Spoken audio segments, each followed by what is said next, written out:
हिंदू धर्म में नागों को पूजनीय माना जाता है। कहा जाता है कि सदियों पहले धरती पर नागों का अस्तित्व था। नाग तथा मनुष्य एक साथ रहते थे। प्राचीन शिलालेख और ग्रंथ के बयान ये करते हैं कि प्राचीन समय में कुछ सांप इतने विशालकाय थे कि बड़े बड़े जानवर तो वे आसानी से निगल लेते थे, लेकिन समय के साथ साथ इनका आकार भी छोटा होता चला गया। लेकिन आज भी कई लोगों ने विशालकाय नागों को देखने का दावा किया है। दोस्तों, ऐसे ही एक सच्ची घटना हम आपको दिखाने वाले हैं, परंतु उससे पहले महादेव के सच्चे भक्त कमेंट बॉक्स में जय भोलेनाथ जरूर लिखें। दोस्तों, हिंदू धर्म में नागराज वासुकी तथा शेष नाग का वर्णन मिलता है। ये नाग आकार में अत्यंत विशाल हुआ करते थे और उनके 5 फन भी हुआ करते थे।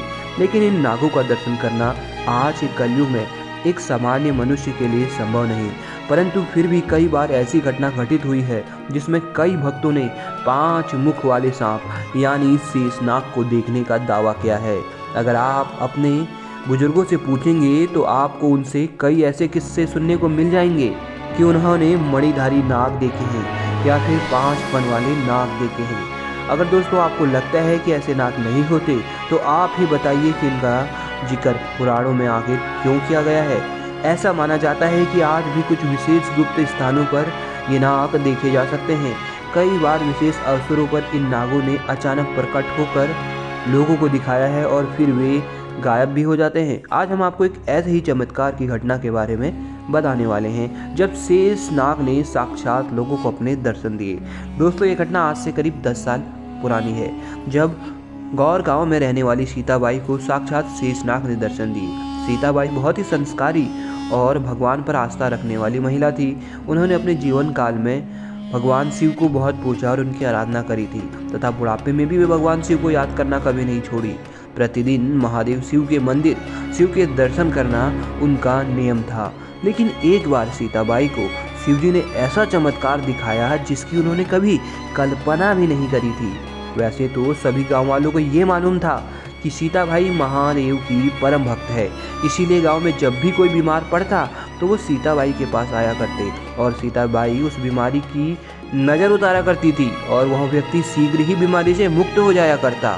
सीताबाई में ऐसी अलौकिक शक्तियाँ कहाँ से आई ये कोई नहीं जानता, लेकिन जरूर कोई तो बात थी उनमें। सीताबाई बताती है कि एक दिन उनके साथ बहुत ही विचित्र चमत्कार घटित हुआ। सीताबाई अपने खेतों में काम कर रही थी, तभी उन्होंने आकाश में बादलों में अजीब सी हलचल देखी। बादल बहुत तेजी से अपना आकार बदल रहे थे। सीताबाई को वह नज़ारा थोड़ा अजीब सा लग रहा था। थोड़ी देर बादलों को जब वे घूरती रही तो अचानक एक धुंधली आकृति स्पष्ट होती चली गई। 5 फन वाला सर्प उन्हें आकाश में अब साफ साफ दिखाई दे रहा था। शेषनाग को देखते ही सीताबाई बहुत अचंभित हुई और शेषनाग के दर्शन पाकर वह उन्हें हाथ जोड़ने लगी। जब सीताबाई ने अपने आसपास काम कर रहे अन्य लोगों को भी शेषनाग के दर्शन के लिए बुलाया तो अचानक शेषनाग की वह आकृति बादलों में कहीं गायब हो गई। तो लोगों को लगा कि सीताबाई अब बूढ़ी हो चली है तथा कुछ भी बोले जा रही है। लेकिन सीताबाई जानती थी कि उन्होंने उस दिन क्या देखा और वो कोई भ्रम नहीं था। उस दिन जब सीताबाई अपने घर लौटी तो रात को सपने में उन्होंने फिर शेषनाग के दर्शन किए। उस 5 फन वाले नाग ने सीताबाई को शिव मंदिर में दूध लेकर आने को कहा। इतने में सीताबाई की आंख खुल गई और वो रात भर उस सपने वाली बात को याद करती रही और सुबह होते ही वह दूध लेकर शिव मंदिर को दर्शन के लिए गई। उस समय मंदिर में कोई नहीं था। जब सीताबाई शिव मंदिर में प्रवेश करती है तो वो देखती है कि शिवलिंग के चारों ओर लपेटे मारे एक 5 फन वाला नाग वहाँ मौजूद था, जो सीताबाई की ही प्रतीक्षा कर रहा था। सीताबाई ने नाग को प्रणाम कर उन्हें दूध अर्पित किया। नाग देवता ने सीताबाई को आशीर्वाद देते हुए कहा कि भगवान शिव तुम्हारी भक्ति से अति प्रसन्न है तथा तुम्हारी मृत्यु के बाद तुम्हें कैलाश में स्थान मिलेगा। ये सुन गीताबाई को बहुत खुशी हुई तथा इसका जिक्र जब उसने अपने घर वालों से किया तो कोई यकीन मानने को तैयार नहीं था, परंतु सीताबाई जानती थी कि उस दिन उसके साथ जो भी घटना घटित हुई थी वो एकदम सच थी।